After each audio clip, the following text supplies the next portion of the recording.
Yeah, good night. Listen to Empress Sativa.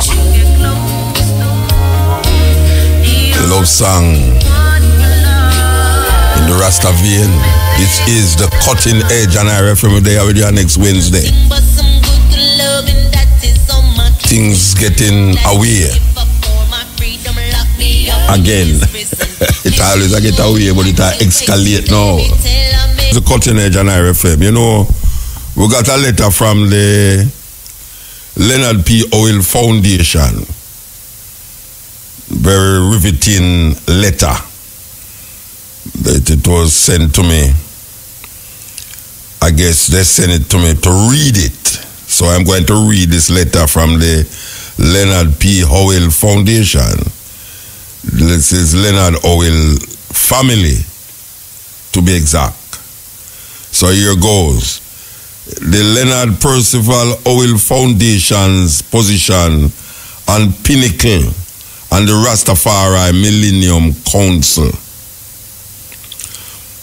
For the record, let it be known that those Rastafari individuals that have registered themselves as directors of the Ethio-African Diaspora Union Millennium Council, EADUMC, more popularly known as the Rastafari Millennium Council, do not speak for or represent the Leonard Oil family or the LPH Foundation.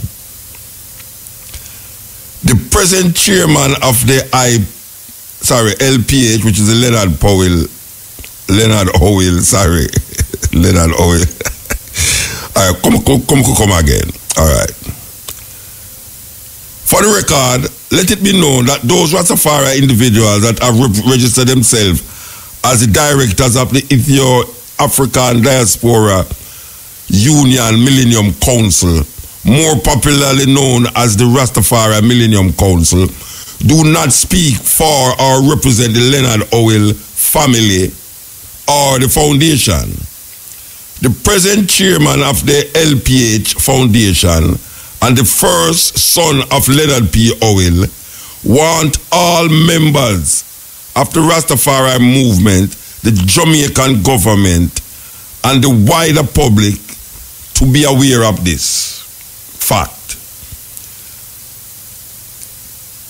Thus, in regards to matters concerning Pinnacle, the Rastafari Millennium Council have in reality been acting without the consent and or endorsement of the Leonard P. Oil Foundation for some time now. To add insult to injury, their actions thus far with regards to Pinnacle have been contrary to the wishes of the foundation. They have thus far filed objections against the intention to declare lots at Pinnacle as national monuments twice. These actions are preventing the wider Rastafari community and the Jamaican public as a whole from benefiting from the positive steps taken by the Jamaican National Heritage Trust to bring us closer to the realization of Pinnacle as a national heritage site. They have shown themselves to be extremely self-serving and short-sighted so far as the matter of Pinnacle is concerned. For the record, they filed an objection back in 2009 and then recently in February of this year, 2017, when the Jamaican National Heritage Trust gazetted its intention to declare lots 198, 200, lot 201, 202, 206, and 294 as national monuments in the January 26, 2017, Thursday edition of the Daily Gleaner. On both occasions, the objections that were filed by the Rastafari Millennium Council has been done so without the consent and endorsement of the Leonard P. Oil Foundation. These type of actions speak to the gross disrespect that has been leveled at the foundation by the Rastafari Millennium Council, and this will not be tolerated anymore by the foundation. Moreover, I don't believe any of the registered directors of the Rastafari Millennium Council ever lived at Pinnacle at any point in time or ever interacted with my father directly or even demonstrated any knowledge of the nuanced and complex Rastafari practice of my father or his followers during the time when Pinnacle became the first ever Rastafari communal community. Yet, they have acted as if they purported to know and understand everything there is in relation to my father and Pinnacle.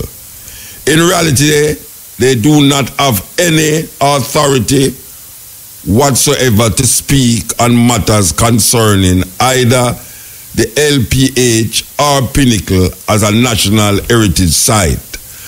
Additionally, they do not have any permission or authority to conduct the annual birthday celebration for my father on June 16th of every year. Only those Rastafari groups who are willing to work in truly collaborative spirit with the foundation and the Owlites are recognized as part of the planning committee for the annual birthday celebration. Sincerely yours, Monty Owil, Chairman of the Leonard P. Owil Foundation. As I said, this was a letter sent to me, and obviously it was sent to me to be read on the program. So I read it on the program. So this is the start of something, I think. The Millennium Council, I don't know if they got this letter or if they want to answer the letter with a letter. We will also read whatever letter they send to me personally or to the Cutting Edge or to Cabo. We will read their response to the letter that we just read. So that is that. And this is the Cutting Edge on RFM. Okay. We want to play this. We want to play this because I see some stiffness. I see some stiffness going out, you know. I tell you, some people get stiff after hearing that. That letter was sent to me by Leonard Owil's son, actually, as you hear, Monty Owil. That letter was sent by him. Okay, here you go. I want you to listen to this on a different note. This is a Cutting Edge, you know, remember that. So I want you to listen to this on a different note. You ready for this? Okay, here goes. Truer words were never spoken. The less you associate with some people, the more your life will improve. Anytime you tolerate mediocrity in others, it increases your mediocrity. An important attribute in successful people is their impatience with negative thinking and negative acting people. As you grow, your associates will change. Some of your friends will not want you to go on.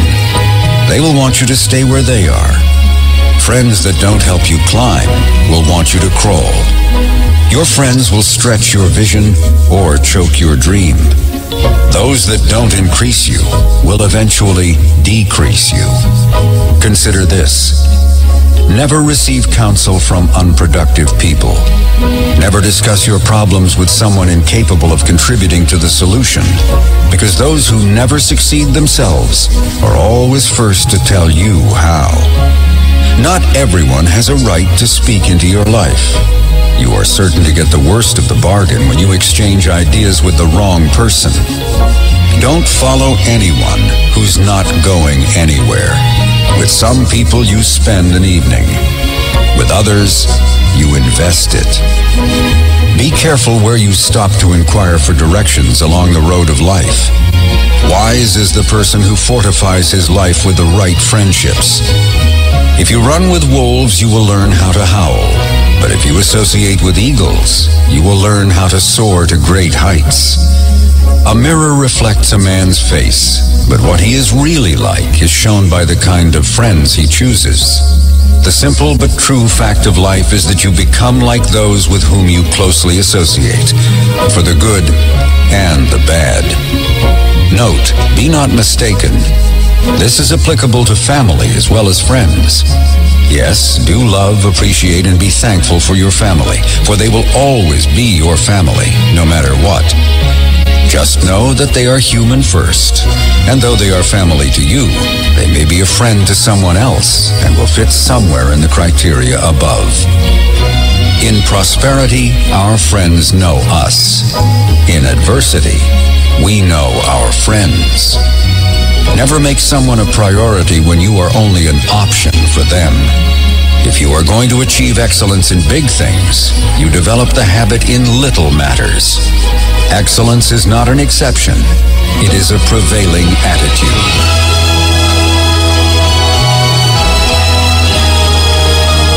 Yes. Tracy, listen. Words to really soak in. I ask if you listen. Yes, I listen. Okay.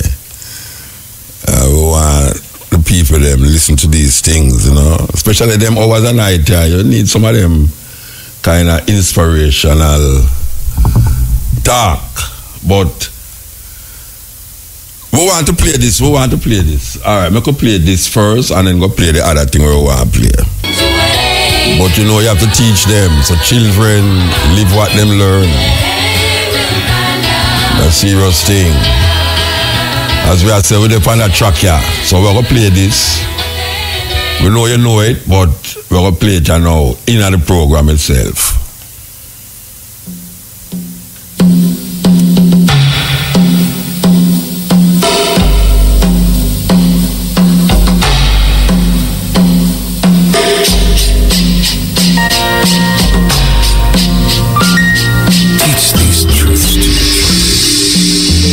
Children that they need nothing exterior to themselves to be happy.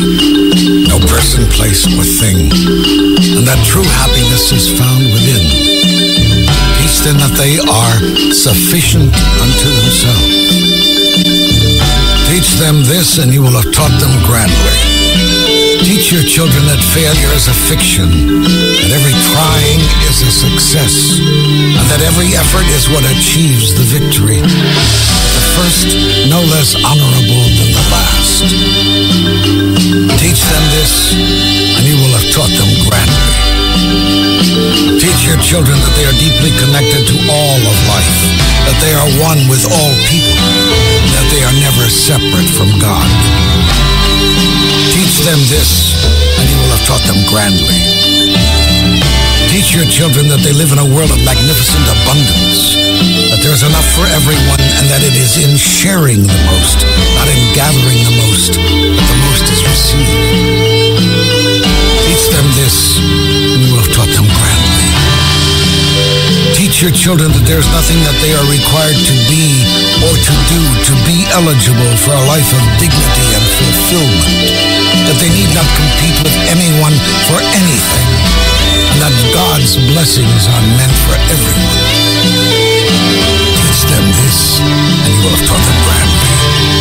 Teach your children that they will never be judged, that they need not worry about always getting it right, and that they do not have to change anything or get better to be seen as perfect and beautiful in the eyes of God.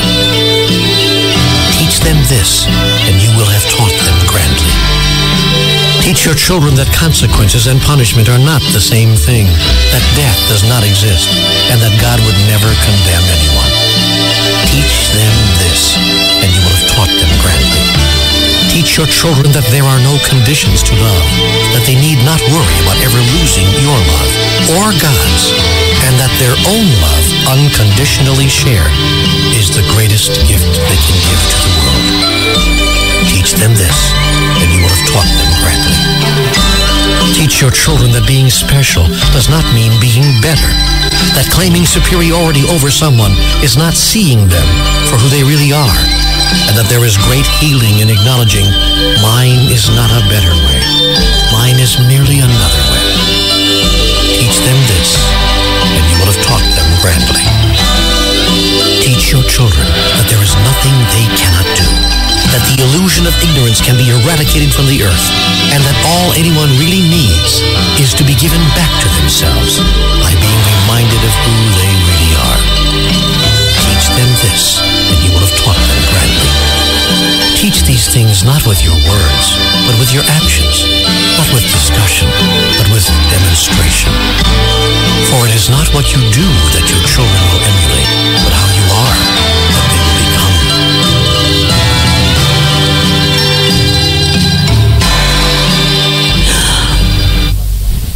He takes me to the edge, the cutting edge. It's Mutabaruka on Irie FM. Tyler Perry gives us the analogy of three types of people. The first type he talks about is leaf people, the second, branch people, and the third, root people. According to Mr. Perry, some people come into your life and they are like leaves on a tree. They are only there for a season. You can't depend on them or count on them because they are weak and only there to give you shade. Like leaves, they are there to take what they need. And as soon as it gets cold or a wind blows in your life, they're gone. You can't be angry at them. It's just who they are. The second type of people, branch people. There are some people who come into your life and they're like branches on a tree. They are stronger than leaves, but you have to be careful with them. They will stick around through most season, but if you go through a storm or two in your life, it's possible that you can lose them. Most times, they break away when it's tough. Although they are stronger than leaves, you have to test them out before you run out there and put all your weight on them. In most cases, they can't handle too much weight. But again, you can't be mad with them. It's just who they are. The final type of people are root people. If you can find some people in your life who are like roots of a tree, then you have found something special. Like roots of a tree, they are hard to find because they are not trying to be seen. Their only job is to hold you up and help you live a strong and healthy life. If you thrive, they're happy for you. They're still low-key and don't let the world know that they are there. And if you go through an awful storm, they will hold you up. Their job is to hold you up, come what may, to nourish you, feed you and water you. Just like a tree has many limbs and many leaves, there are few roots. Look at your own life. How many leaves, branches and roots do you have? And what are you in other people's lives? You may want to call them today or send them a message just to thank them for being roots in your life. Yes, that was a message from Tyler Perry. You know, everybody know Tyler Perry, Tracy. Yeah, the actor, the producer, the director, all the above.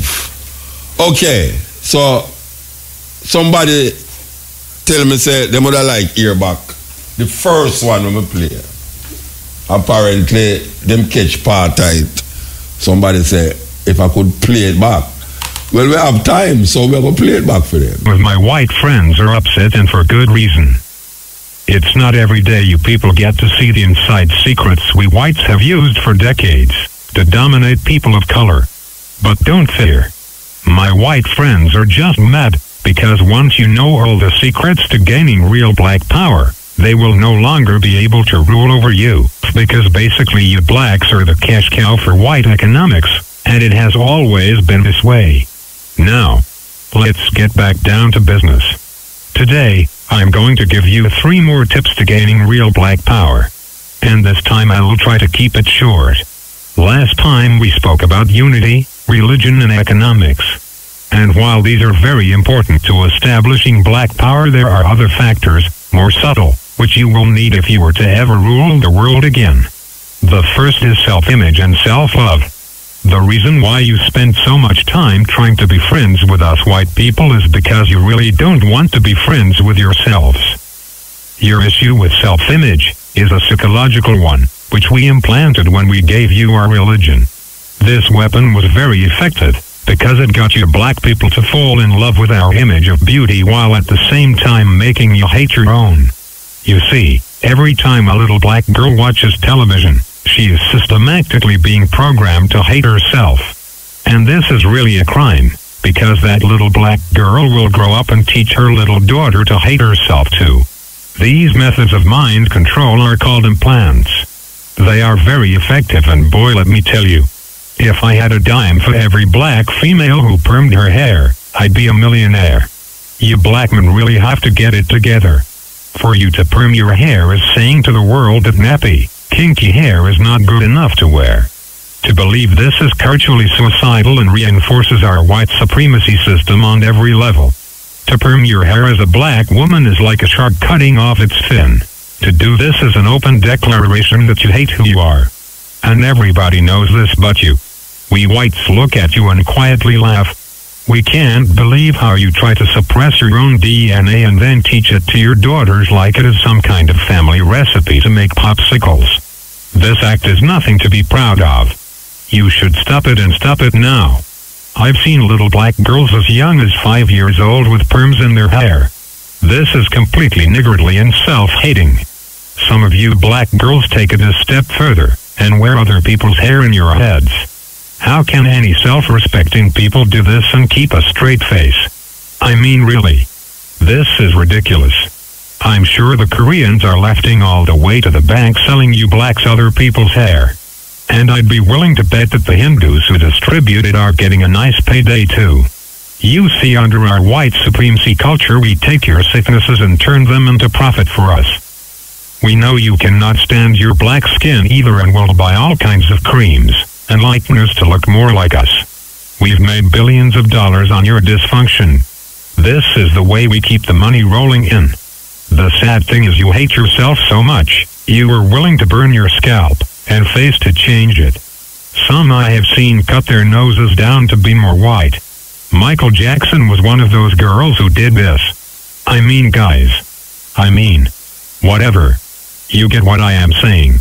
It's all about not being who you really are. But worst is the fact that you can't really say you love others until you can truly love yourselves. Which is why some of your relationships with black men are so bad. He's the deep part.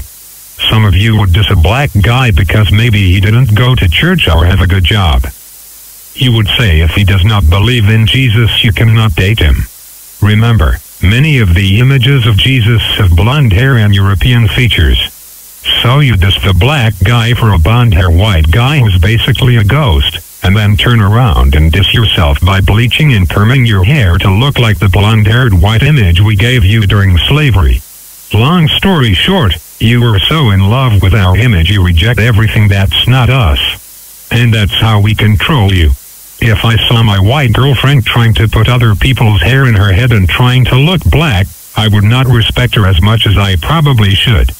Further, I would get her a psychological evaluation because, like a fish shaving off its scales and wearing cat fur to be more like its enemy, a black woman perming her own hair to wear other people's long stringy hair is borderline psychotic. And means the mental evaluation needs to be put in place. You black women are the mothers of all civilization, for Christ's sakes. Going around trying to reject your own birthright. If you ever want to get back on top, you are going to have to stop perming and bleaching yourselves. Teach your daughters and sons to love who they are. And stop watching Sex in the City. It's just a bunch of white women bed hopping and living a lifestyle you will never see. You are listening to Love being black. Turn those skinny white bitches off and give your babies a future where black girls rule. This is a good start. You are listening to Mutabaruka.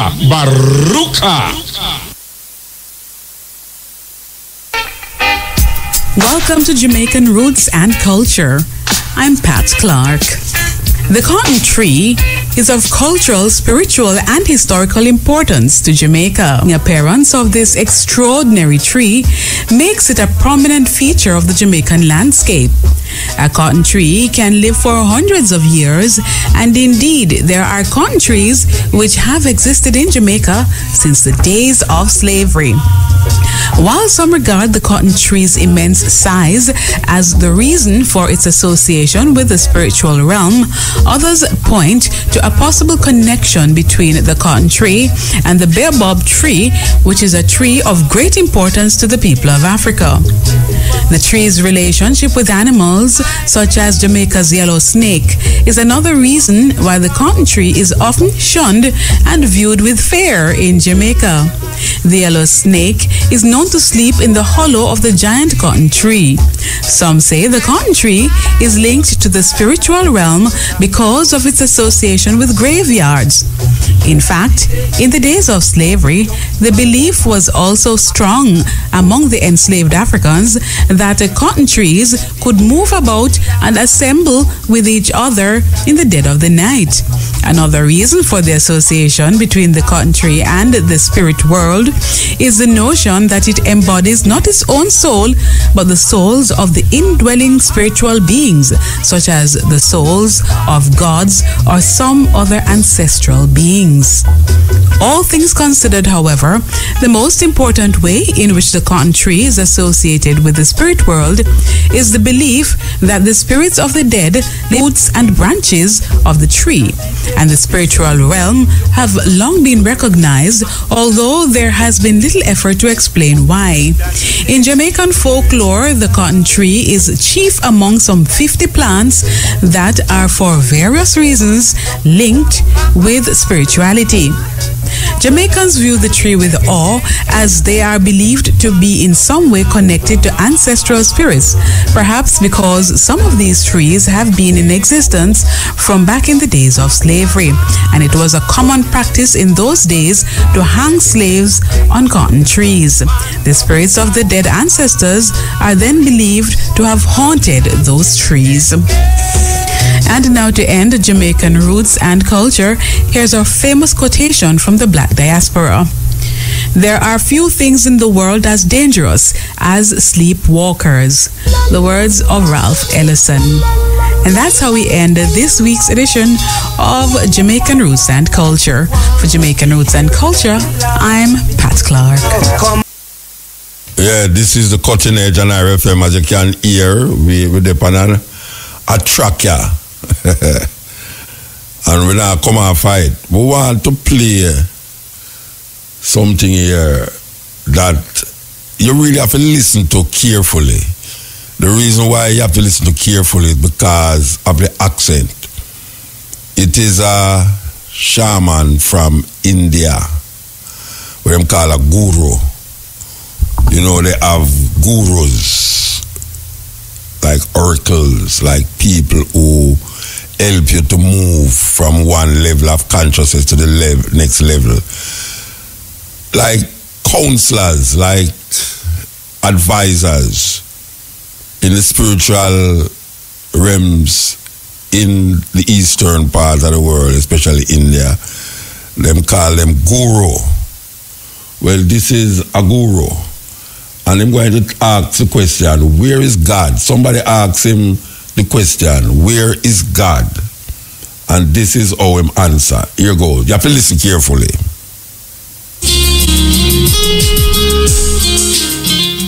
How have we been assigned to this particular part of the planet in terms of people, in terms of parents, in terms of people?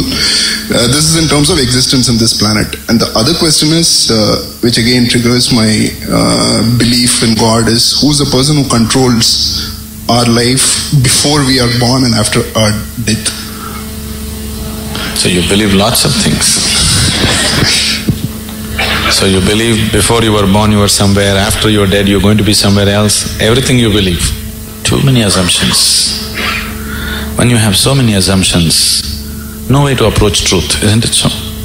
If you want to approach truth, the first thing is, you don't assume anything. Is it so? If you're interested in truth, if you're searching for truth, that means you have not assumed anything. Is it so?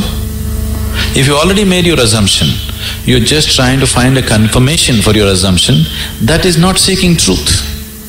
A true seeker of truth has no assumptions, he's just looking. Shall we just look or shall we try to confirm your assumptions?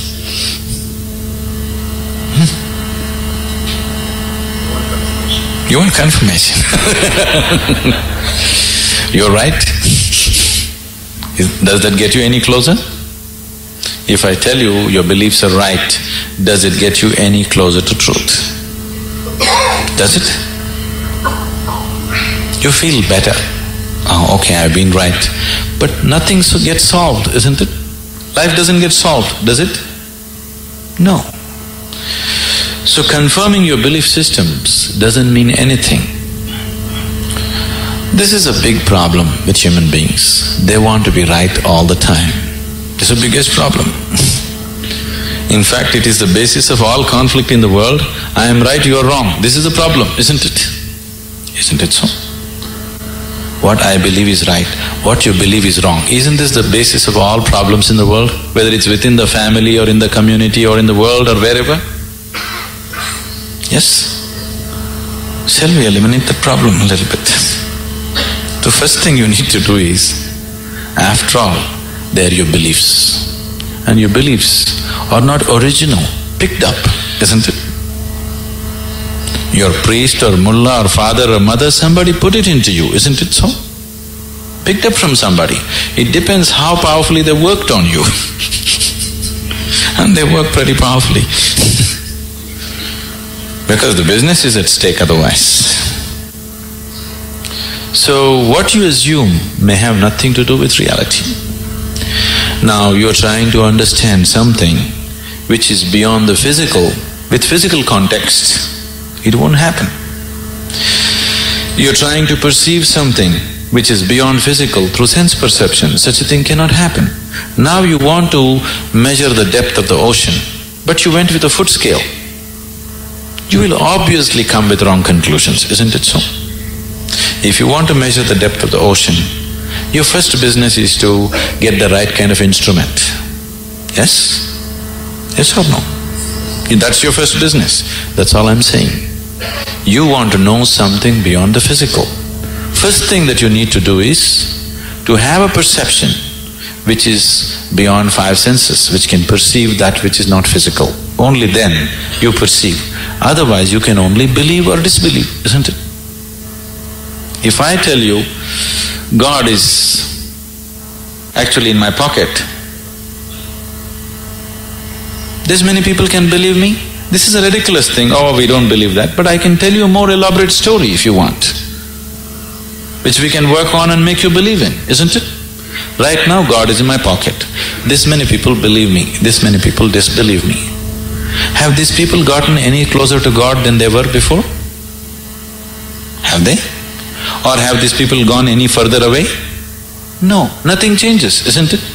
So why are we wasting our time trying to confirm our assumptions? You must enhance your perception, because only by perceiving you will know. There is no other way to know. Is it so? You will know anything only when you perceive it. Till then you do not know it. Is that a reality? Is that a reality? People who are not on talking terms with me, is that a reality? If you perceive, you know. If you do not perceive, you do not know. You are unwilling to admit, I do not know, so you believe, isn't it? If you are just trying to pass the social test, belief is a good way to do it. But you want to really know, then belief is not a good way to do it. Belief gives you confidence. And fools getting confidence is dangerous. Do you understand? When idiots become very confident, it's very, very dangerous, isn't it so? Do you see? Intelligent are hesitant. Stupid are confident. Have you seen this? Great confidence. Because when you simply believe something, you will have great confidence. You will have no doubt about anything because you don't apply yourself to anything. You're 100% sure. You see George Bush, how confident he is? He's very confident, isn't it? Doesn't he seem like confident? Very confident. He came to India and declared, I am a believer, I am a true believer. I thought, you don't have to say it, can't we see? You must be a believer, otherwise you don't walk blind into situations. If you're somebody with sense, you would look around, isn't it? You would see what is there and what is not there, because you're a believer. Not just in God, in so many other things. The most sensible way to start your life is, what I know, I know. What I do not know, I do not know. Once you come to this sincerely, you will see your knowing will constantly go on expanding on a daily basis. Otherwise, the moment you believe, you are stagnant. Belief is death actually. Marx said, it's the opium. Religion is the opium. Because it puts people to sleep. He's very right. It's put people to sleep, isn't it? Hasn't it? Sleep is comfortable. What's wrong with it? Why sleep? Why don't you die? It is even more comfortable. Do you know that?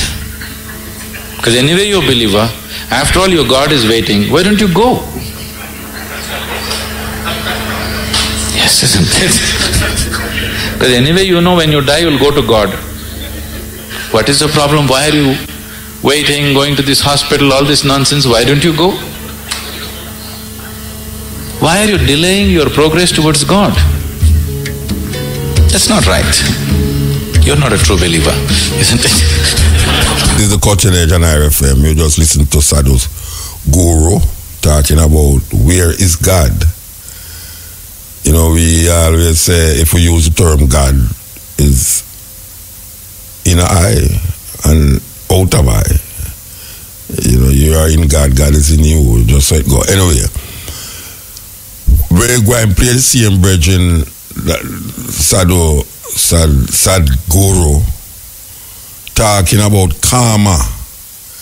You know, karma, people say karma. For those of you who don't know what karma is saying that whatever you do, whether it's bad or good, it come back to you.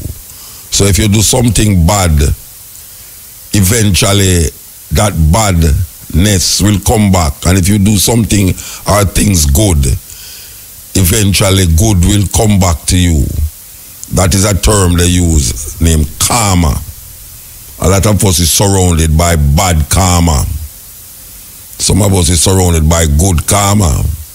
The bad karma that you are surrounded by, sometimes you have to really check yourself to find out why is it that you are surrounded by so much bad karmas. Likewise, good karma. You have to check yourself and say, oh, what have I done to deserve such goodness in my life? So we want to play the guru talking about karma.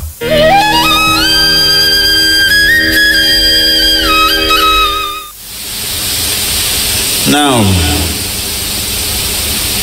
the essence of all this is, first thing is to understand the nature of how existence is happening. Either you can look at this, or you can look at the atom, or you can look at the universe. If you want to look at the universe, it is complex, it is difficult because you don't have a gallery seat, you know.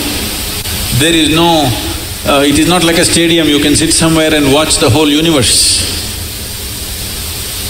Very difficult, you can only see it in pieces. If you want to watch an atom, nobody has seen an atom, do you know this? Do you know this? Even in a super electron microscope, you can't see an atom. We have observed its activity, but we have never seen an atom as such. But we have broken it. We are capable of breaking things that even we cannot see. That's our… we are very proud of this these days. We can break anything. We can make it or not is a questionable thing, but we can break anything we want. Even if we cannot see it, we can break it. Now what you see and what you do not see itself is a very dicey thing in the sense, what is it that you can see? Right now, can you see my hand? Yes. You can see my hand only because my hand stops light. If my hand did not stop this light, if it allowed light to pass through, you wouldn't see this hand. Yes? Or in other words, right now your visual apparatus can see only those things which stop light. Anything that allows light through, you cannot see it. You cannot see light itself, first of all. Can you see the light that is here? No. Only whatever stops light, you can see it. What does not stop light, you cannot see it. Very bad, isn't it? You must be able to see all those things which allow light to pass through, because they are important things. But right now your visual apparatus are trained to see or capable of seeing only that which stops light. So the whole process of seeing life the way it is means, first of all, evolving an eye, a thoughtless eye, an eye which is free of thought. When I say free of thought, it is free from the taint of memory. Right now, these two eyes are heavily loaded with memory. So you can see this. If you see a group of people like this, if you just casually look like this, among these hundreds of people, if there is one face that you're familiar with, you will see suddenly that face sticks out. Have you noticed this? Have you noticed this? You're going in a street, there are 100 people standing there. Your friend is among that. If you look here, just this friend's face is more clear than the rest of the faces, because this eye works with memory. The more memory you have, the better it sees. No memory, it cannot see. Memory means an accumulated past. Memory means information. Memory means that which does not exist but acts out as if it does. Memories are more real than reality, isn't it so? Yes or no? So I want you to understand, everything in your life is run by memory. Not just your computer stick. Everything in your life. When I say memory, not just what you carry here, your very body is a body of memory. Why, if you eat a banana, it becomes a masculine body, and if she eats a banana, it becomes a feminine body, is simply because of the memory that it contains, isn't it? The information that is stored in this body and that body is different. Same banana, it becomes a man, same banana, it becomes a woman. Yes or no? Huh? Are you eating different types of bananas? Same thing, same food if you eat, it is becoming one way. In one person it is becoming dark skin, in another person it's becoming fair skin. How? The memory that you carry. Do you remember your great-great-great-great-great-grandfather? You don't. But his nose is sitting on your face. Your body remembers, isn't it? You may not have no idea who it was, but your body remembers even today. 1,000,000 years ago, how your forefathers were, still it remembers, isn't it? So what you call as my body is just a body of memory. And eyes are loaded with memory. An eye which is loaded with memory, an eye which is corrupted with memory, cannot see anything the way it is. It will only see things as it is convenient, because the software is working from inside. It will not allow you to see anything the way it is. This is what traditionally we are referring to as karma. It is there in your body, it is there in your energies, it is there in the way your chemical reactions happen, it is there in your brain, it is there in your mind, it is there in everything. In the very physical energy that you carry, there is memory, because you will see each person's energies behave differently from the other simply because of the type of memory it carries. If you want to get rid of this, it's a long process, and if you get rid of this, dismantling of the personality and the body will happen. So another way is to create a distance from it. Just hold it little away. When you want to play with it, you play with it. When you want to switch it off, you must be able to switch it off. So for this, an external view is needed. Right now, your ears are loaded with memory, your eyes are loaded with memory, your tongue is loaded with memory. Why? If you are born in Karnataka, if you go to North India, food doesn't taste good, is because the tongue is loaded with memory. Yes or no? Have you suffered this or no? You went north and they said aloo bhaji, aloo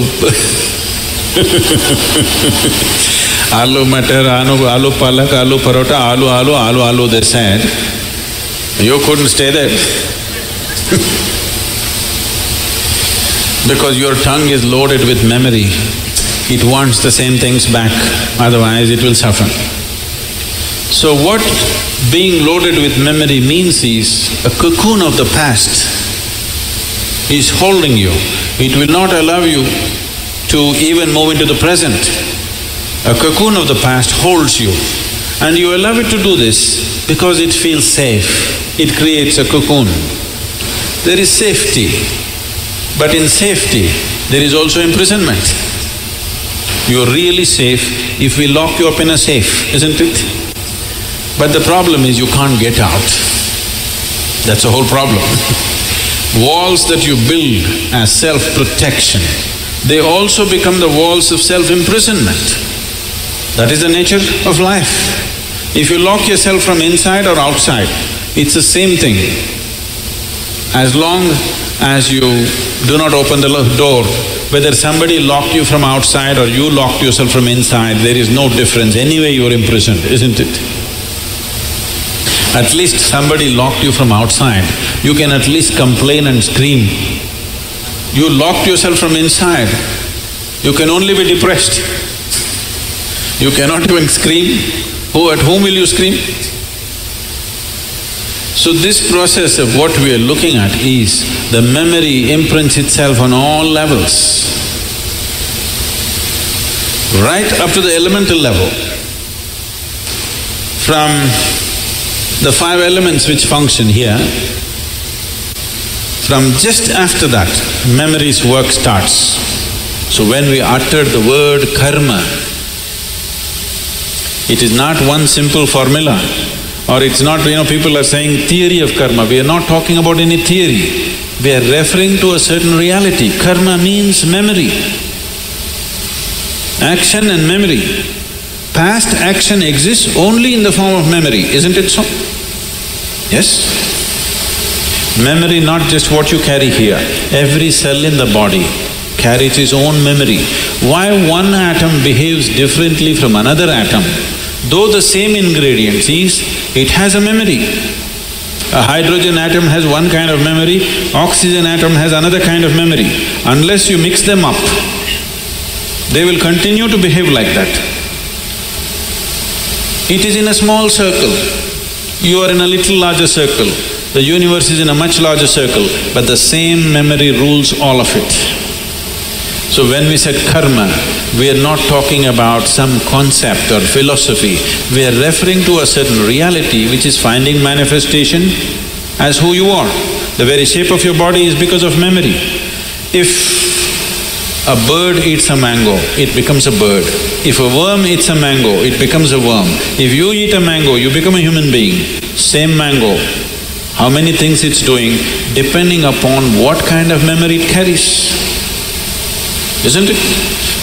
What you call as a seed, if you plant the same seed, if you plant a seed in the same soil, here you plant a mango tree, here you plant an apple tree in the same soil, this will only produce apples, this will only produce mangoes. I know there is a newspaper picture where a jackfruit is become bananas, that's different. Yes? You saw this? Are you all from Bangalore or Devanahali?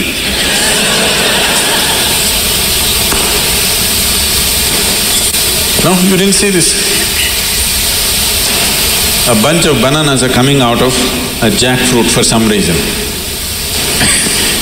and that's a freak. And that's happened because of some mix-up. We don't know who did the mix-up. But essentially, if you, in the same soil, if you plant an apple seed and a mango seed, this will only produce apples, this will only produce mangoes, because seed is a certain amount of memory, isn't it? Whether it is a seed of a plant or your father's seed which entered your mother's womb, it is just memory and memory and memory, isn't it so? This is karma, and this goes right back, right up to the elemental level. Everything is memory. Only the pure element is free from memory. So the idea, when we're starting off Bhutesha, because that's the most important thing, that he mastered the element, that's why we bow down to him, because he mastered the elements. He has an eye which has no memory, a taintless eye which sees everything just the way it is. So yoga essentially means developing an eye which is not contaminated by memory, which simply sees.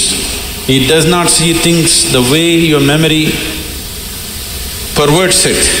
It simply sees everything the way it is. This eye will see those things which do not stop light. Right now, these two eyes can only see what stops light. If you start seeing something that does not stop light, that means another dimension of the eye is beginning to function. Yes. Concepts and ideas.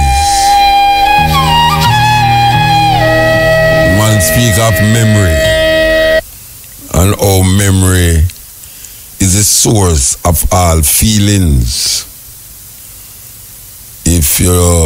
If you do something and it creates a certain feeling inside of you, bad or good, it's because of that memory. You know, them say memories don't leave like people. You have to agree with him. You have to agree with him.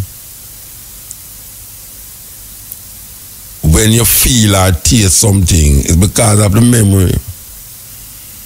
If you never experienced that taste before, it will be different.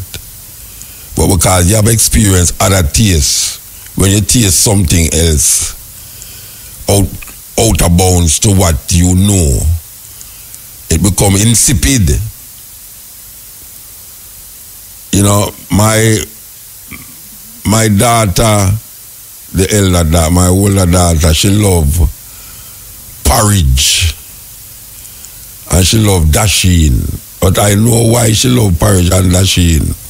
It's because we used to give her enough porridge and enough dasheen. So even when she grew big as her now, porridge is a very serious thing to her. And that is memory. And most of us have that kind of attitude towards food sometimes, towards dressing, how we look and all them way there. We have that feeling towards how we look now. And if it don't correspond with a certain memory, we feel we don't look good, or we feel like it not work out, it not fit in. And some of the memories is placed there by our environment and also people. You know, we relate biblical thinking to our memory of how we were taught it and how we read about it. So we're going at the computer in our brains and try find the answer to what is confronting us now, and we search in the memory bank. This is a serious thing. This is Iamla Van Zandt, author of Acts of Faith, and you are listening to Mutabaruka. And as we hear Alanda Van Zandt, we have to play this. When you feel angry. Working definition. Anger is the response to built-up frustration, a rebellion against authority, the experience of having one's sense of personal power denied or infringed upon. How do you handle anger? Do you stuff it? Do you blast somebody? Do you lie to yourself and others saying you are not angry when you are? How did you feel when someone was angry with you? What were you willing to do to make things okay again if someone was angry with you? Don't you hate it when people fire a series of questions at you before your brain can compute them? I believe that anger is one of the most powerful emotions a human being can experience. Perhaps it is because the impetus for anger is passion. Passion is the driving force of life. Unfortunately, when we do not know how to process and express our anger, we also seem to have difficulty expressing our passion. You are never angry for the reason you think you are is one of the basic premises presented in The Course in Miracles, a psychological construct designed to create a shift in perception. The Course, published by the Foundation for Inner Peace, teaches that anger is the ego's response to the belief that it is being attacked. The ego believes it can be attacked because it believes that we are all separate beings. However, since we are all one in the mind of God, it is impossible to be attacked because God cannot attack itself. The Course teaches the worse people act, the greater is their need for healing. When we experience anger, there is something inside calling out for healing. Do you feel powerless, unacknowledged, unloved? Who are you really angry with? Yourself? A parent? Your first love who left you for someone else? Why are you angry? What has this person actually done? Why do you think they did it to you? What kind of judgments have you made about this person, about yourself? All of these questions and more are underneath the temporary experience of anger in which you currently find yourself. Let me remember. I have a right to feel what I feel. People act out of the need for healing. I can choose what I feel about any experience. Forgiveness will provide relief and release. Let me remember. Love will heal anything that is not an expression of love. And for this, I am so grateful. Jan Lavanzant. Remember years ago we had her in the studio here when it was upstairs. We're going to come back to Jan Lavanzant after the 12 o'clock break here and the anthem here. Because, as I say, we kind of shift up the vibes, you know them way there? Yeah, we shift up the vibes, get in another level, get into your mind more, get into your consciousness for the next level. When you draw it from the memory. It's called karma, really. Okay, so I'm going to take Iel, Muta. Yeah, blessed. Give thanks, sir. Yes, man. Mr. Muta, I say Sunday gone. Now listen to Obi. I'm the Obi Java record. And say, Mutabaruka cut this record here. Like Root Boy. And I say, when me hear Obi cut him, say, me have to call him again for me having said that, you know? Yeah. And I say, I will cut the record. I say, Mutabaruka, man, I'm used to sit in at the Owen Brown, you know, Obi, right? Yeah. Where the tune name? Where the tune record, Rude Boy.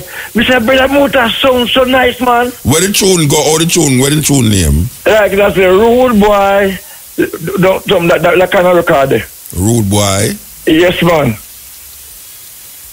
Rude Boy? Yeah, man, the record, I have to shout him back now from me. Yeah, we go have a shout him back and come back. I don't know no poem when I do name rude. Yeah, man, you say, man. Then you have to just bless up my friend them. I have to shout him back now and he must tell me if I'm playing. You have a call? No? Yes. I'm a brother, you know. Him them, all right, I'm your brother. All right, go on. Because at 1 o'clock, you know, you know. At 1 o'clock, you know, you know. Yeah, but in my work, no, in my work still, you know. Oh, I'm on the radio. All right, sir. Yeah, so I can't call him and I'll call you forward back. All right, bless it. And bless up my brother, them stand them tune into what them listen to. All right, sir. Give thanks. From Comfort and all of them are listening to you, Comfort Master, the pick man, and all of them. I'll tell them get back OB and I'm short you back. Yeah, all right. Okay. Man, I will call OB at 1 o'clock for find out where the true name. All right, I don't know nothing. All right, so we want to play back, but we don't want to start play it and then somebody call and we have to make them wait. Because it's not a nice thing to be waiting when your phone bill is dwindling. You understand? That's a serious thing when your phone bill is dwindling. Yes, the first and the last, a beginning and the end.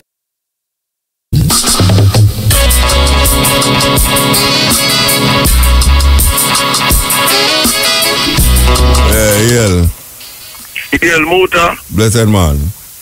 Yeah, man. Two things. The first thing is the thing the way you asked me about and said don't phone you forward if we don't get the information there. Yeah. With the Radigan, Radigan. Yeah. It was. I don't deal with Facebook. I do on Facebook, but it was live on their Facebook page. Who for Facebook? I'm telling you, ITV News. ITV News on Thursday, the 9th of March. So I'm gonna repeat that. So ITV News at the television station, Thursday, the 9th of March 2017, on their Facebook page. Okay. And what I'm going to do, in addition, I'm going to do further work, finally, to try and get the link, the actual link, and send it to you. And send it to you. Okay. But that is the information, you know. All right, give thanks. Yeah, it was live on the Facebook page on Thursday, the 9th of March, ITV News. Okay. All right. Then the next thing now is that, you know, Kagame in Uganda, who took over from Amin, who overthrew Amin with the help of President Nairi and others and so on. You know, for quite a long time, he has been the so-called one of the favorites of the European them, you know what I mean, and thing. But I noticed that ever since he legalized the practice of homosexuality and lesbianism in Uganda, they really don't like him again. And just a couple of days ago, I was reading where a big story in one of the big propaganda papers here, where they were condemning him because a woman, a mother of three, single mother of three, is in jail in Uganda because they said that she insulted him. She insulted him because she was complaining that he's corrupt, bribe a lot of people, do a lot of wickedness and thing, and can't find money to provide sanitary pads for these schoolgirls in Uganda. And describe him as bottom thing and kind of derogatory thing. And she was arrested and in jail because of that. And they were attacking his wife, whose name is Janet Museveni. So when I read, I said, how they focusing on this African single mother of three, so, and raising her up then as a alternative to Museveni and thing. I said there must be something to it. Yeah. Lo and behold, you see later down as you read down into the story, she is a champion of the lesbian and homosexual thing. In Uganda? And yes. Okay. So that is the real thing, but they don't put that at the start. They make it sound like, oh, what are we him lock her up because she insult him, because she said why he and his wife sanitary pads, thing and thing. But then the real thing come, typical European racist, because he and his wife have publicly said homosexuality and lesbianism, the practice of it is wrong and anti-African, and that they're not having anything to do with it, and it will not be legalized. It's the same way in which, as you know, Obama and tried to come to African countries, and in Jamaica too, trying to get us to legalize the practice of homosexuality and lesbianism. It just goes to show how these European racist homosexual, lesbian, imperialists never ever stop in trying to push their ways on our people, irrespective. Yeah. You know? That is how the cookie crumbles. It's not, I mean, outside of him, I say him not accept homosexuality. It's not a no, him not good. African. Him not good. Yeah, you know, it's not a powerhouse African where we could have say, yeah. He's definitely. And now I go start defending because he might leak out against homosexuality. No. And I agree with you. But the reason why I brought it up is just to show you how these people are, as you know how they are too, you know, and other listeners, you know. Yeah, man. Yeah, right. You know, and a final thing too. We noticed that Paul Kagame in Rwanda, right? Again, they are positioning him now as to be the person that is the right person for Africa, and we are. Gabi teach us that anytime you see Europeans praising an African, you have to watch it's it. an African who working for them. You have to watch it, definitely. Yeah, man. So I read an interview, recent interview with Paul Kagame, and you know what he said? No wonder. Tony Blair is his friend. This is Tony Blair who doing best to try to overthrow President Mugabe. Anti-African, refuse to apologize for the Holocaust against our people, etc. And this, and he's saying, oh, Tony Blair is good and that, in spite of everything. So, you know, our people just always have to be aware of what is happening. And of course, you have heard of the whole fiasco with the former Romanian tennis player referring to Serena unborn child. Yes, as a mix of milk and chocolate and thing. But you remember some time ago there was a letter going around on social media which later proved to be a hoax, saying, but in it said, oh, Serena said that African men are no good, that they are obsolete and must get any other thing. But you see, it was a hoax, you know, because I checked it out and so on. But with her pregnancy for a European, that is not a hoax. And I leave it at that. All right, sir. Give thanks. Give thanks. And Africa Liberation Day coming up soon, as we know, 25th. Yeah, we'll celebrate Jack Ruby. We'll celebrate Jack Ruby down on Friday, May the 12th. Jack Ruby. What you say? We're celebrating Jack Ruby Friday, May the 12th down here in St. Anne. Renaming the road Jack Ruby Avenue. Yes, because that are the street name where people didn't give it from in at the time at Jack, and I'm really glad to hear that. So you're going to play music on it? Yeah. You're just on the poetry? No, we're going to play music, and it's a big thing, it's a whole day thing. I refer me go down there the whole day. All right. Last year, the whole of Watchy Black Up. The whole of Watchy Black Up. People did not try difficult to go through Alfern Gully last year. Well, the 12th, well, listen, I am really glad about that because Jack Ruby, you know, I'm a brethren and thing, and me really glad say that place a name officially for him, you know, because remember them days when him a play the sound and Fat John, Bobby Culture, and all Brigadier and all the brethren. Brigadier go down the toe. Yeah, man. Remember them days when Ira used to DJ it all out of St. Thomas when them play Arrows Island in the sun out on the miles, Bull in the 70s, and Ira, DJ Jack Ruby and Crutches and Poddy Roots, a chat pa Arrows and a Bill Arrows. We got technical with we a play the sound and him brother Ivan, Sonny Linton and thing, you know. Them kill him. Yeah, but I tell you, man, Philip, man, we Kingston Technical Hygiene, man, my vex. That's why I do a tribute in my magazine a couple years ago, him life story and thing, man. Arrows International, the first sound for name Arrows International, you know. Yeah, all right, Philip, man, still. All right, blessings, Irish. Scotty Edge, Yes. Yeah, blessed. Yes, Muta. Irish. Yeah, man, a good while, I man. They were still, but you know, I forward.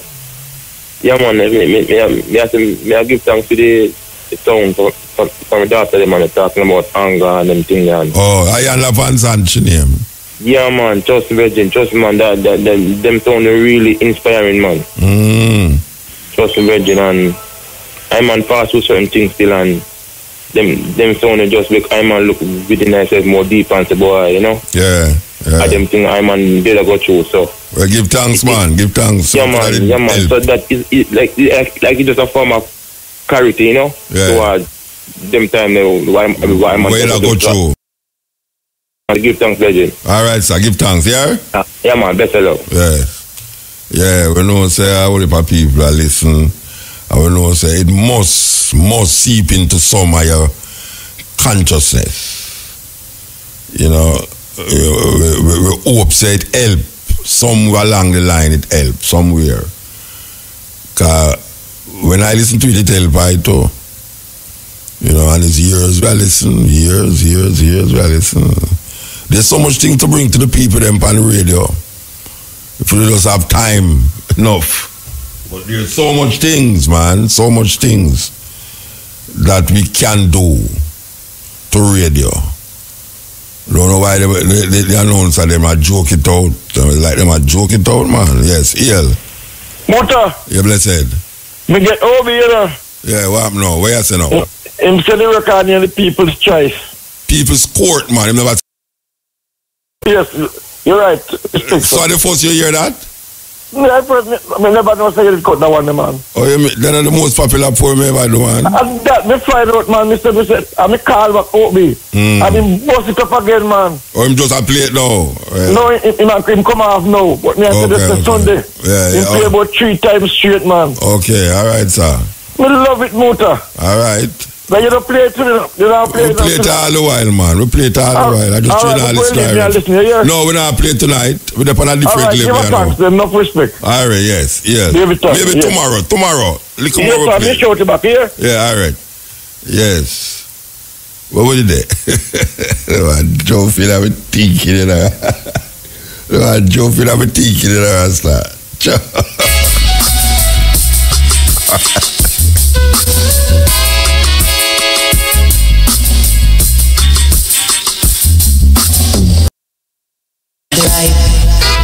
Burn Babylon day and night. We are go burn them silver and gold. Yeah, Muta. Blessed man. No respect, brother. I tell you, say, even though we're not up on the radio right, you know, I tell you, say, you know, say, Muta, they get a dream, you know, Rasta. Oh, I am on a talk. My name is Alfonso Joseph still saying. Yeah. So when I say no Muta, it's that a program that inspired me so much, brethren. May I tell you, say, God no. May I tell you, Muta, may I tell you, say, the eye touch me with them program that right now, it's like, me never know, or me just find myself just decided to well, I can't make no more of your program partner, brethren. God, you inspire my life so much, brethren. Yeah, well, you have to know is go to your bed. Yeah. And then tomorrow when you wake up, here last night, which is now, was you just go to your bed now and lay down and sleep and wake up tomorrow morning. You're going to find out how deep it is in your consciousness. Yes, Buddha. Yes, Buddha. Yeah, man. Give thanks, brethren. Yeah, enough respect. Yes, sir. Yeah, man. All right, brother. All right. Because yeah, Ian. Yeah, greetings, Walter. Yeah, blessed man.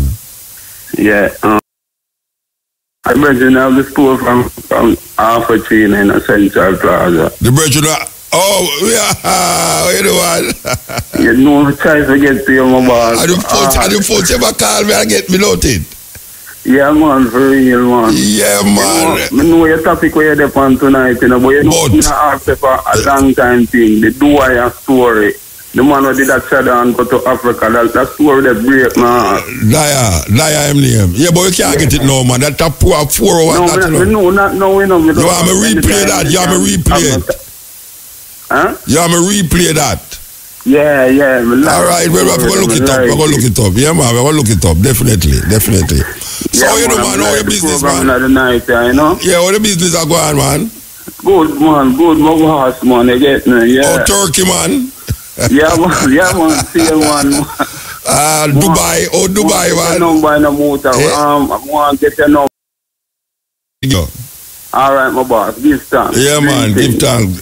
Jackie Alice is supposed to love when you call us or no. I don't know, man. For real, man. A long time we don't see Jackie do. I'm not going to tell her to you call. Trust me. Yeah, man. I'm wise to big you up to you no more. All right. Give thanks. And all they are listen to, you know? Yeah, man. Give thanks. All right. Yes, man. Give thanks. Yes. Very, very authentic youth that, you know.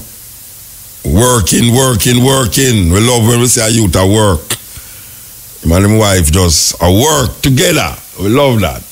Okay. So now, without further ado, you know, you could have deal with the word. Anybody else will call up and go, hold on, you know. We promise you to play it. So, this is the same guru now talking. What is God? A big question that, you know. Big question.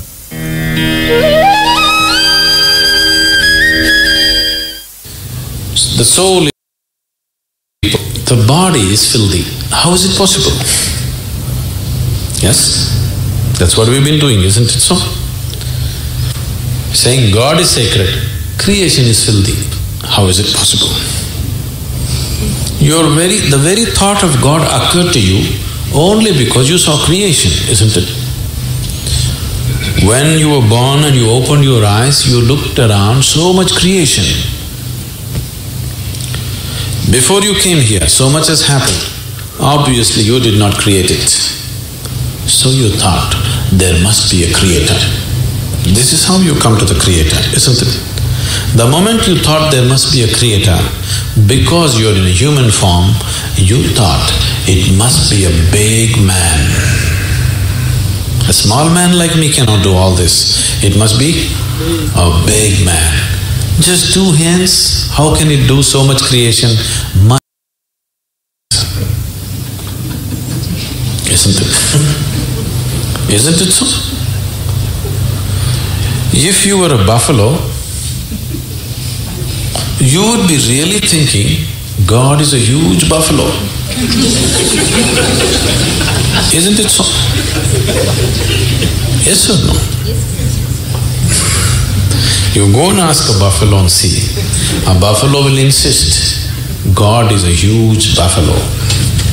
Maybe 4 horns.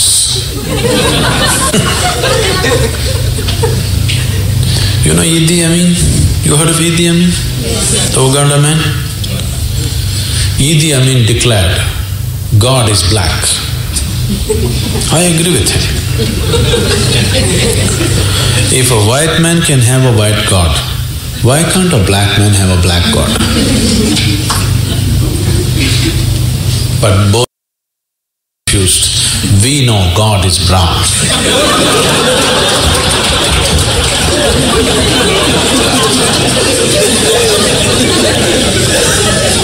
Because he visited us, you know.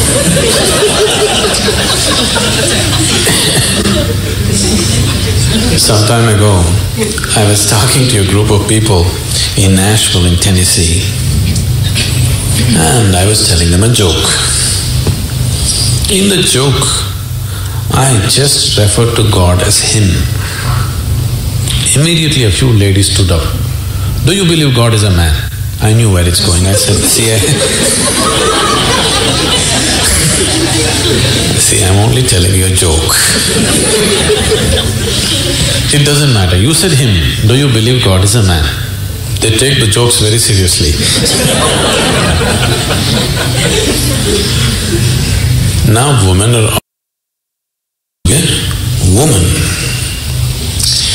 Such problems exist only in those cultures. In India, we have man god, we have woman god, we have cow god, we have monkey god, we have everything. Every kind, crawling one, creeping one, flying one. Because we foresaw all the problems of the future.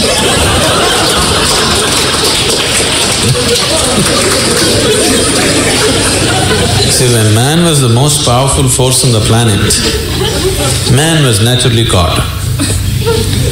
Now women are also gaining in their power, so women are questioning, why can't it be a woman? So tomorrow, suppose dogs gain a lot of power, which they're gaining. So dogs will ask, why not a dog god?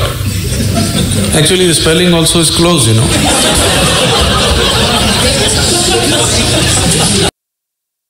They seem to be closer than you, isn't it?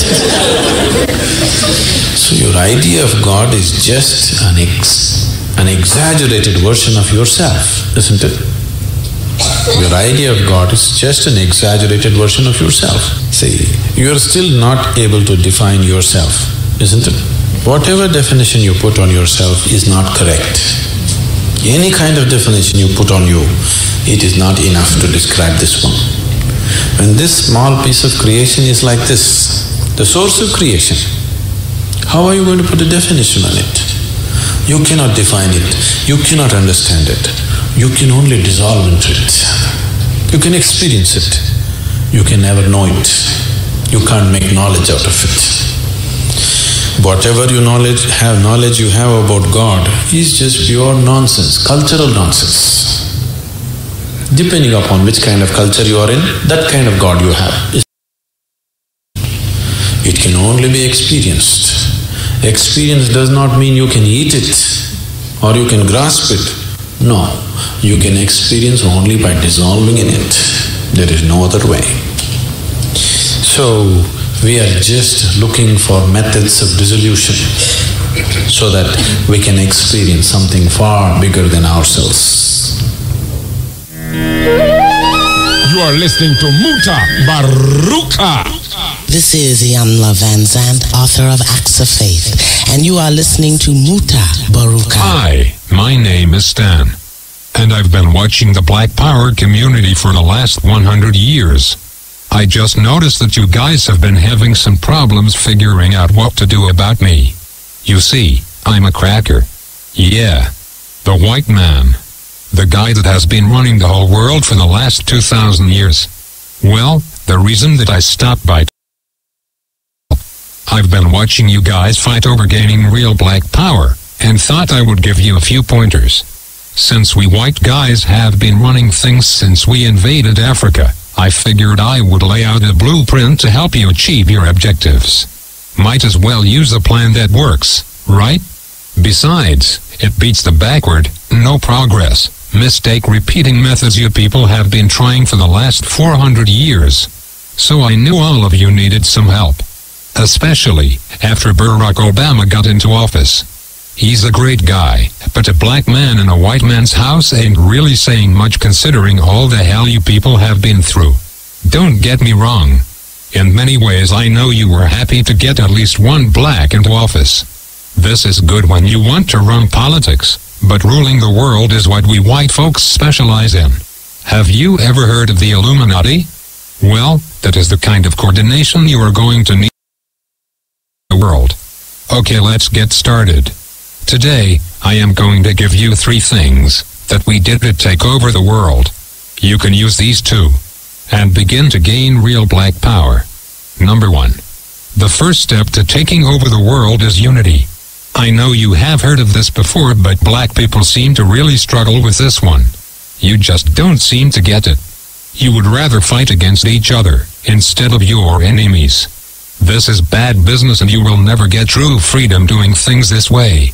Instead, do what we did to gain power. We divided and conquered entire countries based on their differences, while holding true to our similarities. I am white. There is no changing that. My God-born tendency is to preserve my own. Nothing is racist about that.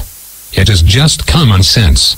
You people are the stupid ones, going around trying to love everybody, but yourselves. Talking about Jesus loves everyone. While you've been doing all the praying and jumping around, we have been buying up the world and making laws you have to abide by. No offense, but everyone else has unity but you. I mean, look at the business in your neighborhoods. The people that control it don't even look like you. In fact, everyone who comes to this country sets up a business in the black community. The Koreans, the Indians, the Chinese, the list goes on and on. Aren't you tired of letting these other people supply all of your food, nails, and weaves? The one thing they have that you don't is unity. Number 2. Once you get unity, you are going to need to get organized. When we took over the world, we had a plan in place. A goal. Since we whites make up a small percentage of the global population, we knew the only way for us to exist was to enslave non-white people. This was our global plan for white. But we didn't stop there. We organized a military force behind our goal and executed it to perfection. Killing men, women, and children across the globe with brute force. Whatever we needed, we just took it. And if blacks or Native Americans didn't like it, oh well. Remember, there are no rules in war. Our objective is to ensure survival. But you black people seem to think your economic hardships, social injustices, and high arrest rates just happened by chance alone. Never mind, we've worked nearly 4 centuries, day and night to keep you people exactly where we want you. On the plantation. Yeah. It's true. Let me tell you a little secret. Most white people are not going to tell you this. It's an old family secret we have kept pretty quiet about. And for good reason. You see, all that free labor my white ancestors got from your black ancestors, translated into a lot of you blacks were shafted out of the money that was due to you in exchange for a good job and education. But it was us whites who own most of the jobs. Which brings me to my point. It's just another plantation. I say all of that to say, being organized is more than alignment, it is knowing the traps we have laid out for you. And then moving around them. Everybody knows but you blacks. That education will only keep you enslaved. It will only produce what it has already produced. A plantation worker is perfectly content, working and serving under another man's vision. You don't really think we are going to teach you to build a nation for yourselves, do you? If you were really educated, you would be able to solve your own problems. Problems like gang violence, poor economics, and underrepresentation. Instead, you will continue to pass the notion of getting a good job down to your children. This will brainwash them to be just like you. And the cycle will repeat for generations. While we whites continue to run things at the top, your grandchildren will be celebrating the first black Catholic Pope. I know this has been long, so let's move to number 3. The third way to gain black power is the most important of all. It is this way because it deals more with your psychology than your conscious mind. When we took over the world, we decided to use the most dangerous weapon of all to subjugate the darker peoples of the planet. We used a combination of white supremacy. These people into complete submission. If a robber breaks into your house, rapes your family, kills your mother and father, then tells you that in order to go to heaven, you have to worship as God. If someone did that to me, then said that to be born again, I had to worship as God, I'd kill the bastard right on the spot. But you black people seem to have no problem worshipping the God of your enemies. Even worse is the fact that for all the praying that you have done, it seems like the God of the white man is just as racist as we are. Anytime you start believing in the God of your enemy, it pretty much means You're a complete waste of far gun to confront his adversary. This is a deep sickness, because to believe the man who murdered your family is your friend is to believe that watermelons have gills. This kind of thinking lacks critical reasoning, a skill needed to defend territory and the minds of the youth. You even believe that Haiti, the only black, does any of them practice voodoo. You even go further and believe that it was God that hit Haiti with a 7.5 earthquake. You religious-minded blacks thought this about New Orleans too. Let me tell you the truth. We gave you this God because we knew by worshipping a white God you would subconsciously be worshipping us. That was a part of our plan, and it worked like a charm on the early slave plantations. We whites decided to perfect it, and have taken our gods all over the world to dark people. You see, we know that if we can get you to put down your God and pick up ours, you will lose your real power. This is really effective for controlling a people. Practically, by doing this, you will never fight against us because subconsciously you would be fighting God. But that is why you cheer for a white Jesus to kill all the darkies down in Haiti and New Orleans. Meanwhile, our harp machines can shake up more prime real estate for the oil companies. To follow the God of your enemies, you will never rule the world, because you will always have your allegiance with the white man, instead of your God, because you traded him in for a blonde-haired, blue-eyed hippie, whose name we took from the Greek god Zeus. So, let's recap. The top 3 things you need to do to rule the world, and to have black powers. Number 1, get some unity. Stop killing each other over nickel bags of weed and coke. You are basically helping to kill off your own army. Stop it and unite. Number 2, get organized. There is nothing worse than a bunch of rich rappers talking about gangsta and keeping it real, when all of them still work for rich white and Jewish men that pimp them for their talent. With Jay-Z, P. Diddy and Oprah, you black people should have your own distribution company by now, instead of relying on your white backers to put out your albums. This is because you are not organized. Sport athletes too. You black sports guys are stupid. You're a grown man and you still have an owner. Stop being a slave and wake up. When you die, all you will have to pass on to your children is a championship ring. When I die, I will have at least 2 islands and a few manufacturing companies to extend my legacy. For you sports guys, no one will remember you, and the money you blew on trying to floss will be right back into our hands. You need to organize and put your money and minds together for one common goal: black power. Last but not least, you have to stop following the white man's God. He has really done nothing for you since you started to believe in him. Basically, all my God has done for you is allow white guys like me to continue stealing from you. Sure, we'll give you a few rich blacks to make it up the ladder, but this is to keep up hope in you, so that you will teach cowardness and fear to your children and get nothing in return. While we will keep slaying and taking more land and control of the earth. It will be this way as long as you fall for the lie that some white dude is going to come down from the sky. Stop it. Instead, go back to believing in your God. The God you had when you were rich in Africa and had diamonds, gold, and health. It certainly beats the crap the white man's God has given you. Even if you believed in rocks, you would probably have more luck than what you have gotten with this guy. One last thing. Black people need to stop saying that they're blessed. This is not only dumb, but it lets us white people know that we are still very much in control. If I steal you from your home and throw you into a cardboard box, have you work for 400 years on a plantation, just because I give you a pillow, doesn't mean that you are blessed. If a guy cuts off your hand, and then turns around and gives you a bandage, it don't mean anyone blessed you. He just to work the next day. So you are not blessed just because the white man gives you a doggy treat. It simply means, so given all the crap you blacks have dealt with here in America, and abroad, a new car or money for the light bill are just tools we white folks who are trying to run a plantation do to keep up the morale. So, if going from Africa, a land of milk and honey, diamonds and resources, a place where you had a name and thousands of acres of land, to a place where you are struggling to eat in a one-bedroom apartment every day means you are blessed, than elephants have feet. The Cutting Edge has been a source of enlightenment and upliftment for the youth. Yes, Muta. Blessed man. Yeah, blessed. I see a program where I go on night. Yeah, man, give thanks. Yeah, man, I just hire and find a water of children. And you see just who we saw used to come in here and come play, you know? Yeah.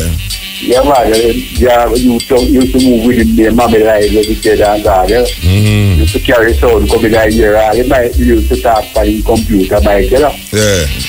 Yeah, man, so blessed. And then America, if you said here. Give thanks, man. So, you go behind yourself. When I try, we link up again here. I see. Hey, Yel Muta. Blessed man. Yeah, what is same time, I think them will announce the verdict for the case for the lady at St. Thomas, the pregnant lady. Yeah, so the police get up. Yeah. You get to talk to the family and that? No. Well, I love to hear them side of the story, you know. Yeah, true. Especially you personally talking to them, you know. Yeah. Because I remember when it happened, you know, and the first time, trust me, it really grieved me. Yeah. I have to do some research. I realize, in them time, the Virgin them never did that tape the program. You understand? Yeah. And what really happened now, I want to know how come him get out. A man, he moved to the lady who was pregnant, moved to the sister, and the sister and him colleague them restrain him. Yeah. And them prove that in a court say is accident. That they might explain. Yeah, but I want to tell you, say, them old a man gun go off, him and him lady. Well, yesterday or the day before, a man gun go off, and them hold the man and charge him.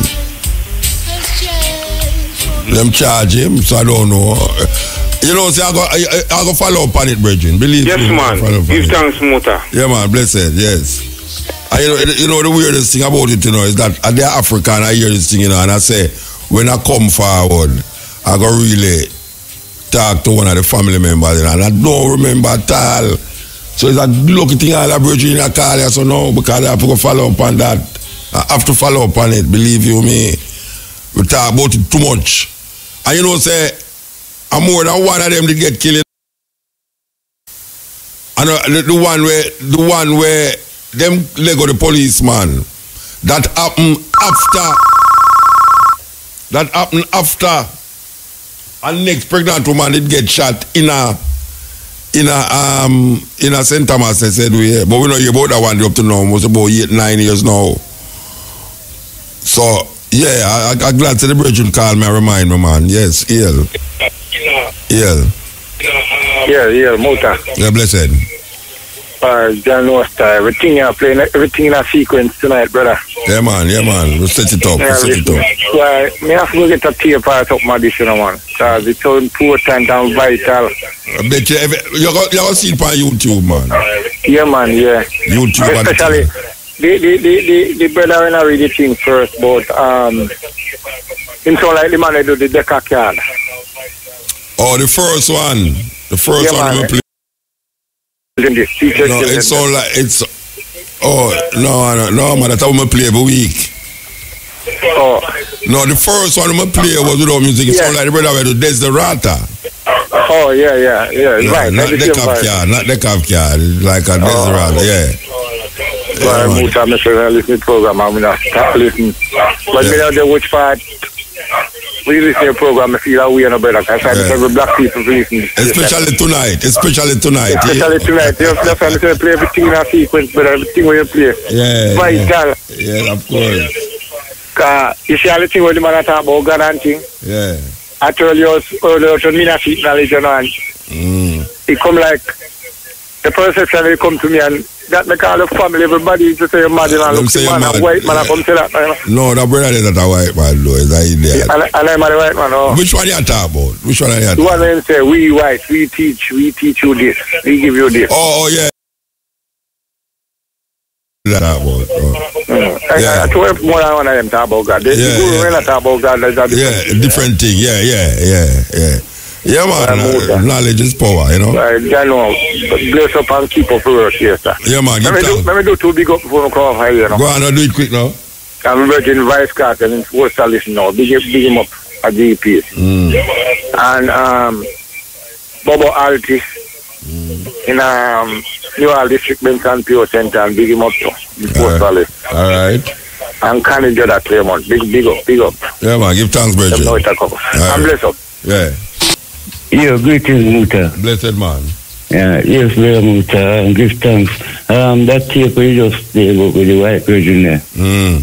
Serious thing, virgin. Yeah, now hear this, Muta. In 2002, and the city of Bristol, them had, you could go in most business, the 1st of August 2000, you were able to go into most businesses in Bristol and collect a map. Right? A map showing you around the city, and it takes you to all the places where slaves were kept, And most of these places. Alright. Now, it so happened that 2002, I happened to get a job with one of these companies restorating some old churches. Now, all of these churches were over 300 years old.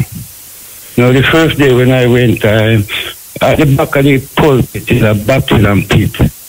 And I was wondering why a baptism pit was in a white man church, especially a church over 300 years old.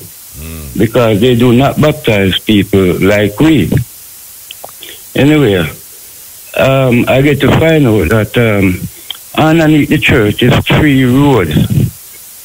One leads from the dock where the ship comes in, and the other one leads from the church to an area called Clifton, which is on the other side of the city. And the 3rd road leads directly underneath St. Paul's to a Now, what that means, when the ship them come in with the African them, there's a warehouse right at the dock where they were stored in the warehouse, and then they were taken to the church, such as that is the church I'm talking about. That is just one of them. Yeah. So they would take them underneath, go underneath the city, the road run underneath the city, straight to underneath the church, at the border of St. Paul's and the city center. It come out of the church. Yeah, the tunnel, it actually runs from the dock where the ship come in. Yeah, man, it come out to the tunnel, it come out of the church. Yeah, underneath the church. Yeah. Where them have a holding cell. Yeah. So on the day of action, they would carry the slaves them underneath the church and keep them there until the day of action. Yeah. Now on the day of action, they would be taken up into the baptism pitches, and they would be baptized, they would be bathed off like 8 and 10 at a time. They would wash off to go up on the action block. Yeah. And the action block is directly in front of the church. Yeah. Okay. Yeah. Anyway, a little bit away from the church, there's another area. After they were brought off the action, they were tied up in the other area until they finished them shopping. Then those that were taken to Clifton, that were going to Clifton, they would carry them underground up to Clifton. And the other lot would be taken underground to Montpelier. Okay? So, another thing I get to find out is that for over and I've got actual document of these things, for over 300 years, from 1531, every day for those 300 years, Africans were being baptized. Okay, and after they turned them into Christian and got them conditioned, then they were taken back to Africa and all over the colonies to be missionaries. Them become missionaries. Right. Yeah. You know? But, all right, I can tell you something. In a Cape Coast, in a Ghana, right? Where the dungeon them there, where them used to hold the slave them, African them, sorry. Where them used to hold the African them to carry them on the boat. right at the gate, the main gate, at the dungeon, outside. It's 2 church. All right. And the dungeon is such that the master stay up at top, and it's like a 2-floor thing. Underneath is the dungeon, and on top is where them have the master them with them party and them after thing. Right. Them used to have church service. Listen to me I say, you know. Yes, sir. Yeah. Them used to have, it's like how me sit down in an area, if you know, and upstairs, them have the newsroom and them thing there. Well, upstairs, the African them used to underneath this so. For months, I wait for a ship. And the white people, them, they are top. Have party. And on Sunday, them have church. And outside of the gate, 2 big church there outside at Cape Coast in Ghana. No, you don't want nothing else. But that for sure you say this thing has something wrong. And if black people can't say there's something wrong. Yes, another thing when we find out, another thing when I find out, Muta, is that you see these images that we have in our head, like the painting of the Last Supper and all these things where you find a black people yard. People yard them. All those images were placed in our subconscious long before the Bible was written, brethren. Right, because when you check it out, you know, those picture painting was done by Michelangelo. Yes. No, Michelangelo. Leonardo da Vinci. Yeah, all right. Now both of them were before even King James. I mean, Angelo died in 1564, and King James was born in 1566. Yeah, so how did they know to paint these pictures even before the man who wrote the book was born? No, because the story they did it before King James, you know. King James translate what they did it before him. Yeah, but the King James version, right? It's not him write it, you know. No, I know it wasn't him. It's Dr. Reynolds. Yeah, so the painter them have things where it was before the Bible, and then just because these men were great artists, them incorporate those pictures in the Bible stories, like the 3 wise men, where the Bible don't tell you nothing about no 3 wise men. The Last Supper, which is not the Last Supper, it's Passover. And all of these stories, Michelangelo placed the Sistine Chapel where them are him, and also the image of Jesus is him relative in paint, you know. Yes, right. Yeah, Michelangelo paint him relative and call it, say that is Jesus. Another thing, before I did go to Bristol, I believe, I used to live in Birmingham. Yeah. And before, in the 80s, when Margaret Thatcher come on, when she take over 79, she brought out this nationality bill, right, where we should pay to be British. No, brethren, from the day when she said that on the TV, if I could push my hand through the telly and draw that out and dash it away, no, brethren. Because that is like, after them take it from a yard, right, after all these years. Yeah, but them are do worse than that now. Them are do worse than that now. You know, see what them are do? Them are do worse than that now, brethren. Yes, sir. That is a tip of the iceberg. Alright, but where I did mention Birmingham, during those time when Thatcher come and them have only a strike. So people was on 3 day a week. And I get a job with the council. And they sent me to work on a church, refurbished in a church. And underneath the church is a big cellar.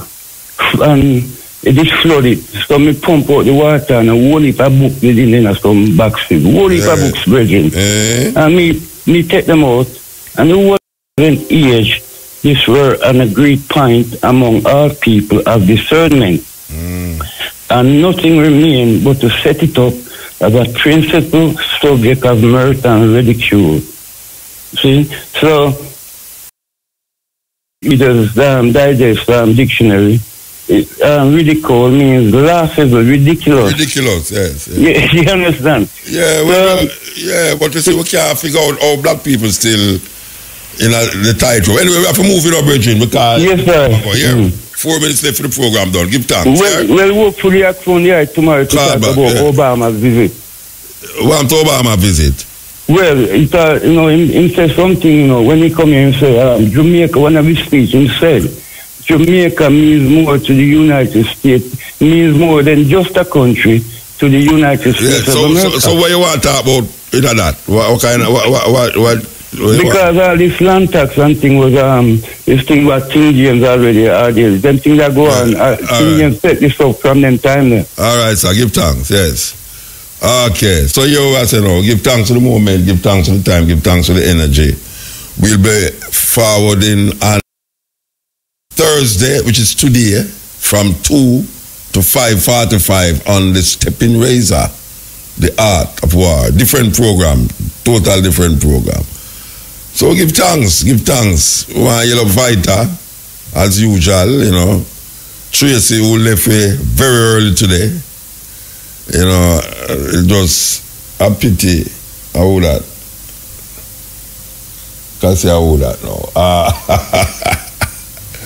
Matrix, the A-Trix, man. Matrix. Him not use no fix, eh? Oh, I don't know who put them there, though. But the red part there, me not see no red balloon. And them have blue and white, come to the red one. Me don't know where them did have in the studio. Me come see them, say, yeah. But me not say nothing. Me not touch them. They want a black balloon, green balloon. For what? No, man, a red, white and blue balloon them want it. You talk about them want red balloon. Yeah, you talk about them want red balloon, black balloon and green balloon. A red, white and blue balloon them want. You know what I'm saying? A red and white that. United States flag. It look like the red bus, which United States flag, barber shop. Barbershop colors. A barbershop colors. It look like the red bus for them. It look like the red bus for them inside there. Believe you me. Maybe it's somebody's birthday. Are your birthday? Or a big year birthday? I was a big year birthday, then put it up there for man. Happy birthday, man. Yeah, big year, happy birthday, big year. Me like you balloon them. With a bus one before me leave, yeah. Yes. Alright, so you know, we're gone,